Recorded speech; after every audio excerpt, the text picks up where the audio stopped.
Welcome to another edition of me, James, from BlendingRoom, cupping through our portfolio of coffee that is relevant for the week commencing the 30th of September 2024.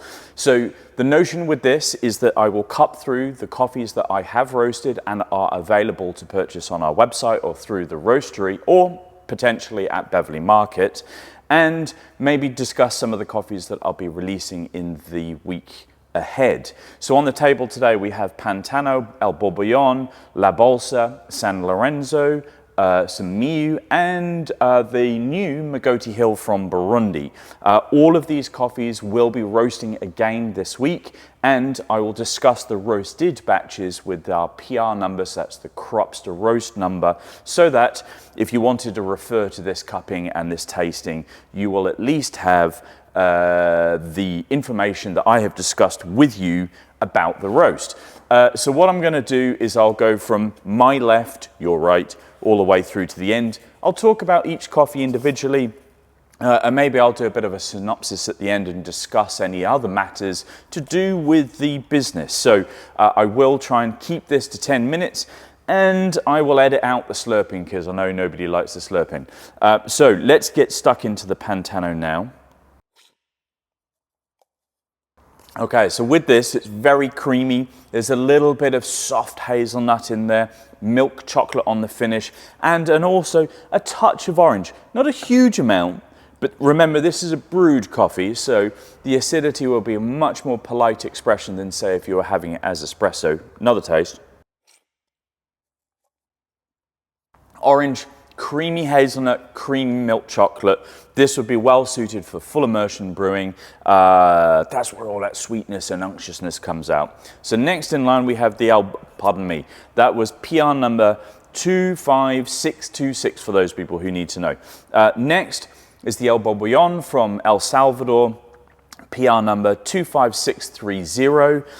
Let's have a taste of this. Right, so this roast, the gingerbread characteristic of it was really coming through.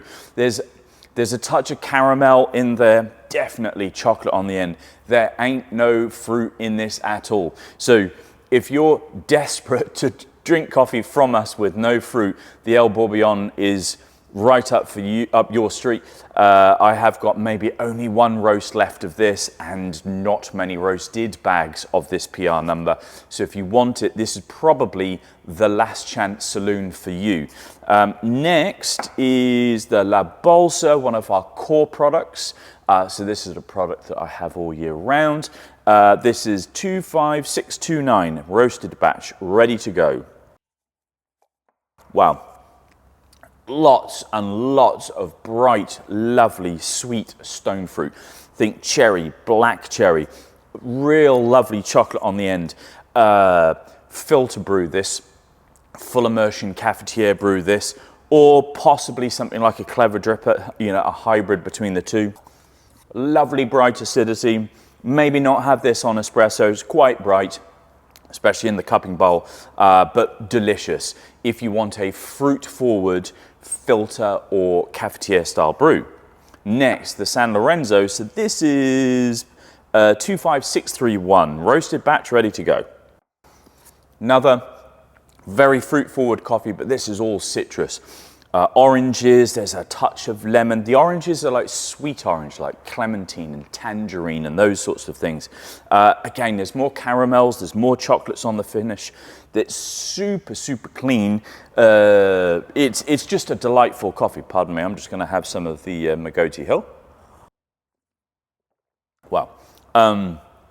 So this is for filter brewing, for full immersion brewing. Probably not as espresso, unless of course you want a bright effervescent espresso, in which case this would suit you. So next in line, this is Miwu from the 18th, so not last week, the week before, so nice and rested. This is 25598. I will be roasting this again this week, but this will be the final batch of the Miwu. So this is a wash coffee from Uganda. Right, another fruity coffee here, but this is a bit more autumnal. There's some honey on the finish. You get vanillas in there as well. There's apricot, a little bit of peach. It's very, very light-bodied. Very light-bodied.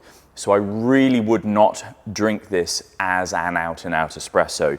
It's just going to be not enough of the body that certainly I like for espresso to give this any degree of texture inside of the cup. However, as a filter coffee or a brewed coffee, this would be damn delightful. Sweetness as well. Lovely, lovely and sweet.